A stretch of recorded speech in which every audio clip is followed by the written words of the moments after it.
Butch Bequette. Could you tell us when, how old you were when you went to the service, the years that you were on the ship, your job title, and something that got your time? I joined the Navy 3 months before I graduated from high school.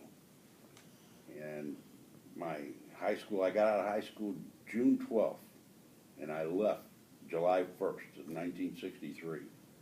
I went to Great Lakes for boot camp, then I went back to Great Lakes for Class A school. And I was there a total of about 6 months, and I got my orders to the U.S. Netches. And at that time, I was 18 years old. I had never been on an airplane. I thought, I'm going to fly home. So I flew from Great Lakes to St. Louis. Well, then my order said I was supposed to pick up the ship in San Francisco. So I flew from St. Louis to San Francisco. And I checked into a transit barracks because the ship wasn't in. I stayed there a couple of days. They put me on a plane and flew me from California to Hawaii. I was in Hawaii a couple of days, and they said, your ship's in the Philippines. So they flew me to Manila and bussed me down to Subic Bay. I stayed there for a couple of days, and they said, your ship's over in Okinawa. And they flew me to Okinawa and then forgot about me. I was there for about 2 weeks. And they said, your ship's in Japan, so they flew me to Yokosuka. I was in Yokosuka for a couple of days. They put me on a plane. I was on the plane for better than 20-something hours. They flew me back to the States. I was in the States one day, and the ship pulled in. And it stayed welded to the pier for about a year. It didn't move. Then I found out when it did get underway, it took it better than 2 weeks to make it from San Francisco to the Philippines. So for half the time I was chasing it overseas, it was on its way back, and nobody knew where the hell it was at.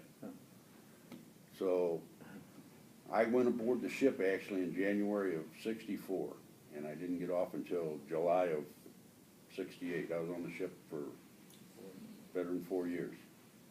And during that time, like I said, the Navy taught me a trade.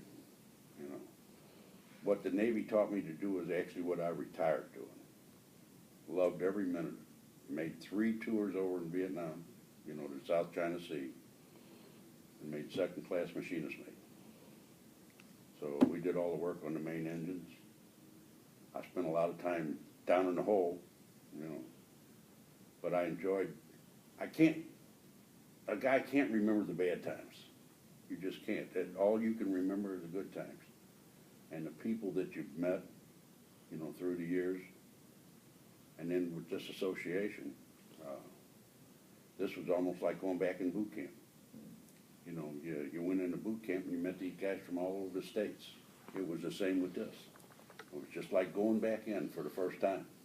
You met all of these people. The only difference was in age. They went back years on this ship.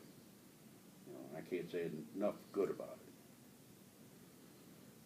it. Really, other than that, don't have a lot of tales to tell. I wouldn't take $1 million for the places I've been and seen.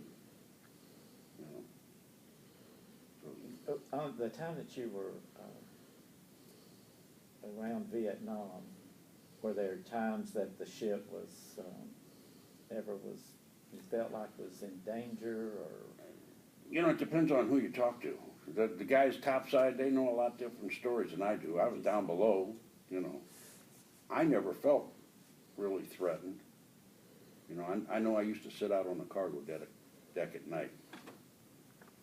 And the one smell that I could always remember, you know, was fresh cut grass right before rain. And I could sit out there on that cargo deck and imagine that I was smelling that. But you just see the sky light up at night. You know, you were that close. Yeah. You know, so. Yeah.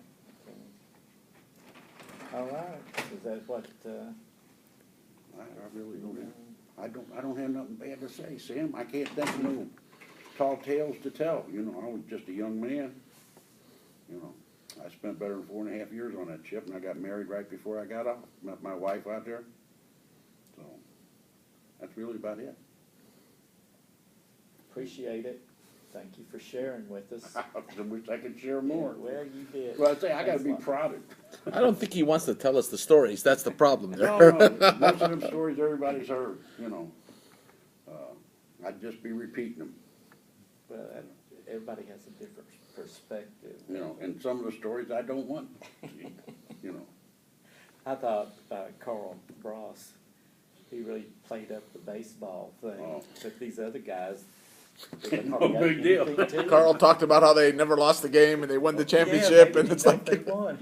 Did we win?